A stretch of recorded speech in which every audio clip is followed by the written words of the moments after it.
আমরা সকলেই জানি যে সম্প্রতি পশ্চিমবঙ্গের নির্বাচনী প্রক্রিয়া শেষ হয়েছে, আর সেই নির্বাচনী প্রক্রিয়ায় আমাদের রাজ্যের বিশিষ্ট রাজনীতিবিদ শ্রী সুবল ভৌমিক সরাসরি ওইখানে যুক্ত ছিলেন। তো স্যারকে আমাদের সাথে পেয়ে গেছি বিটিভি ত্রিপুরার পর্দায়। তো স্যারের সাথে সেই বিষয়েই কিছু কথা বলবো। নমস্কার স্যার, বিটিভি ত্রিপুরার পর্দায় আপনাকে স্বাগত জানাই। হ্যাঁ, নমস্কার। স্যার, পশ্চিমবঙ্গের নির্বাচনী পরিবেশ আপনি কাছ থেকে দেখেছেন, তো সামগ্রিকভাবে পরিস্থিতি কেমন ছিল? দেখুন, পশ্চিমবঙ্গ একটা গুরুত্বপূর্ণ রাজ্য এবং এটা ভারতবর্ষের রাজনীতিতে একটা বড় ভূমিকা, সেটা বিফোর ইন্ডিপেন্ডেন্ট থেকে আমরা দেখে এসেছি। তো পশ্চিমবাংলায় দীর্ঘ 35 বছর বামফ্রন্টের শাসন, তারপরে 15 বছর তৃণমূল শাসন করছে, মানে 50টি বছর। সেখানে সিপিএমের ঘরানাতেই তৃণমূল শাসন করছে এবং মানুষের, বিশেষ করে গ্রাম বাংলার উন্নয়ন আমরা চোখে পড়িনি বা কোথাও হয়নি। সাময়িকভাবে কলকাতায় কিছু কিছু উন্নয়ন হয়তো বা ফ্লাইওভার টাইভার কিছু হয়েছে, কিন্তু সারা বাংলা সেই অধরাই আছে, সেই অবস্থায় আছে। উন্নয়নের নিরিখে বাংলা এখন ভারতবর্ষের মধ্যে সবচেয়ে পিছিয়ে পড়া রাজ্য হয়ে গেছে এবং সেটা হয়েছে। আর বিশেষ করে গত 15 বছর যারা শাসন করছে তারা তো দুর্নীতিতেও নিমজ্জিত এবং কতগুলো কেলেঙ্কারি হয়েছে এবং কতগুলো মন্ত্রী জেলে গেছে এবং কত মানুষ চাকরি গেছে, অনেকের প্রায় এসএসসি থেকে শুরু করে বিভিন্ন কেলেঙ্কারিতে জর্জরিত একটা সরকার। পাশাপাশি একটা অংশের মানুষকে মানে তুষ্ট করার রাজনীতি, অ্যাপিজমেন্ট পলিটিক্স। এখানে সম্প্রদায়গত একটা বিভাজন সৃষ্টি করে একটা অংশের মানুষকে প্রাধান্য দিয়ে, যাদের মধ্যে দেশভক্তি নেই, যারা রাষ্ট্রবিরোধী কার্যকলাপে জড়িত, তাদেরকে এবং বিভিন্ন জায়গায় আমরা লক্ষ্য করেছি যে এমনও ভোটার আছে যাদের পশ্চিমবাংলায় তাদের ভোটাধিকার আছে, তাদের আই কার্ড আছে, তারা অ্যাজ ওয়েল এজ তারা বাংলাদেশেরও ভোটার। তো সুতরাং সেই সবগুলি নিয়ে পশ্চিমবঙ্গে একটা দীর্ঘদিন যাবত রাজনৈতিকভাবে, কারণ ভারতবর্ষে এখন 21টা রাজ্যে ভারতীয় জনতা পার্টি শাসন করছে। তো সেখানে পশ্চিমবাংলা ছাড়া বিহার, উড়িষ্যা, আমরা উত্তর পূর্ব ভারতে মানে 7খানা রাজ্যের মধ্যে একটা রাজ্য ছাড়া 6খানাতে বিজেপি শাসন করছে এবং সারা ভারতে 21টা রাজ্যে শাসন করার ফলে যেভাবে ডেভেলপমেন্ট হয়েছে, কেন্দ্র রাজ্যের সম্পর্কটা অনেকটাই মজবুত হয়েছে, ডেভেলপ করেছে। পশ্চিমবাংলা এই কেন্দ্রের সঙ্গে কেন্দ্র বিরোধী কমিউনিস্ট পার্টি যখন ছিল 35 বছর, তখনও কেন্দ্র বিরোধী আন্দোলনে ওরা ছিল, কেন্দ্রের বিরুদ্ধে ওদের লড়াই সংগ্রাম। এই এখনকার সরকারও ডেভেলপমেন্টটা ছেড়ে দিয়ে কেন্দ্রের বিরুদ্ধে আমাদের প্রিয় প্রধানমন্ত্রী নরেন্দ্র ভাই দামোদর দাস মোদীর বিরুদ্ধে অপপ্রচার করে বিভিন্নভাবে সংঘাতের রাজনীতিতে পশ্চিমবঙ্গটা অনেকটা পিছিয়ে গেছে। তারপরে সাম্প্রদায়িকভাবেও একটা সম্প্রদায়ের মানুষকে নিয়ে যে রাজনীতি, সেটাও পশ্চিমবাংলার মানুষ পছন্দ করছে না এবং বিভিন্ন ইস্যুতে এবং এই ডেভেলপমেন্টের প্রশ্নে আরও বেশি করে রাস্তায় মানুষ নেমেছে এবার পরিবর্তনের পক্ষে। এবং সাংগঠনিকভাবে আমাদের একটু দুর্বলতা ছিল অতীতে, এটা অস্বীকার করা যায় না। এটা এবারে নির্বাচনে আমাদের ভারতীয় জনতা পার্টি সাংগঠনিকভাবে অনেকটা মজবুত হয়ে একেবারে বুথ লেভেল পর্যন্ত সংগঠনকে দাঁড় করিয়ে লড়াই করেছে এবং আমি সংগঠন মজবুত অবস্থায় আছে।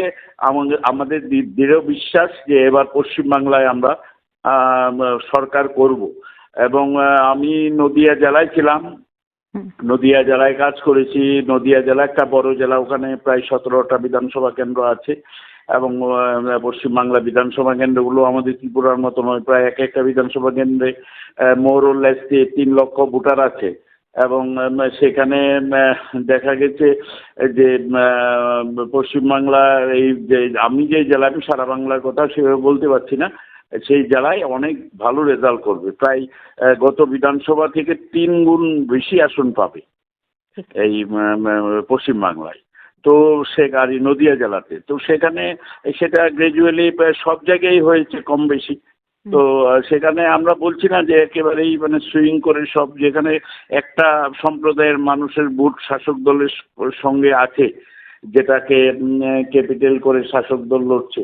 কিন্তু এবার বাংলায় অধিকাংশ মানুষ বা একটা বুদ্ধিজীবী বলুন, যারা বাংলায় কৃষ্টি সংস্কৃতি যারা দেখছে যে পশ্চিম বাংলাটা ধীরে ধীরে সেটা যেন বাংলাদেশ বা পশ্চিম পাকিস্তান হয়ে যাচ্ছে। মানে ভারতবর্ষের যে কৃষ্টি সংস্কৃতি, তার রাষ্ট্রবাদী চিন্তা চেতনা অনুভব উপলব্ধি এগুলো থেকে পশ্চিম বাংলা যেন অন্য দিকে চলছে, যেটা কাম্য নয়। আমরা সেটা বুঝতে পেরেছি এবার বাংলার মানুষ, এবং বুঝতে পেরে মানুষ সংগঠিতভাবে এবার ভারতীয় জনতা পার্টিকে ভোট দিয়েছে এবং ভারতীয় জনতা পার্টির পাশে দাঁড়িয়েছে। তাই আমার বিশ্বাস যে ভারতীয় জনতা পার্টি একক সংখ্যাগরিষ্ঠতা নিয়ে সেখানে আসছে। নির্বাচন চলাকালীন মানে কি কি ধরনের চ্যালেঞ্জ বা সমস্যার সম্মুখীন হতে হয়েছে?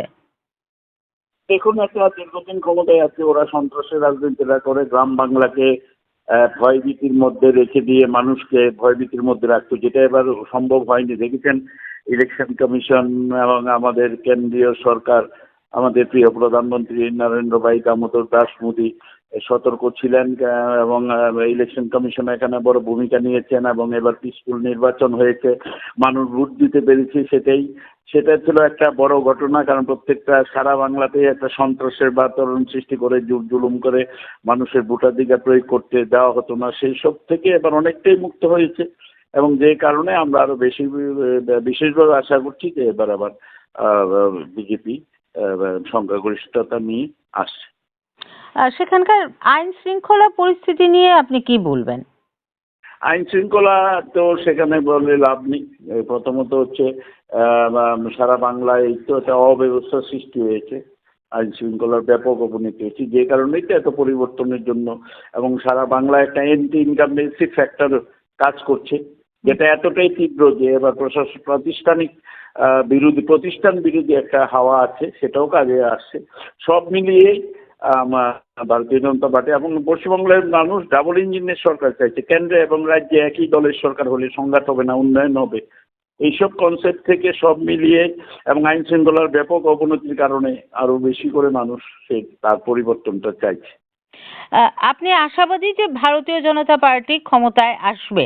হ্যাঁ, যদি পশ্চিমবঙ্গে ভারতীয় জনতা পার্টি ক্ষমতায় আসে তাহলে কি পরিবর্তন হবে?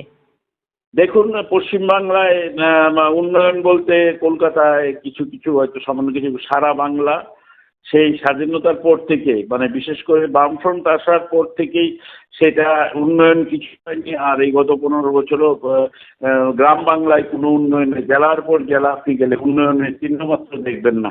মানুষ খুব কষ্টে আছে, গ্রামীণ অর্থনীতি ভেঙে পড়েছে, মানুষের আর্থসামাজিক রাজনৈতিক অবস্থা খুব দুর্বল হয়ে গেছে। এই পরিস্থিতিতে দাঁড়িয়ে গ্রাম বাংলার মানুষ চাইছে যে এটা পরিবর্তন হোক এবং কেন্দ্রের সহযোগিতা নিয়ে পশ্চিমবাংলার উন্নয়ন হোক।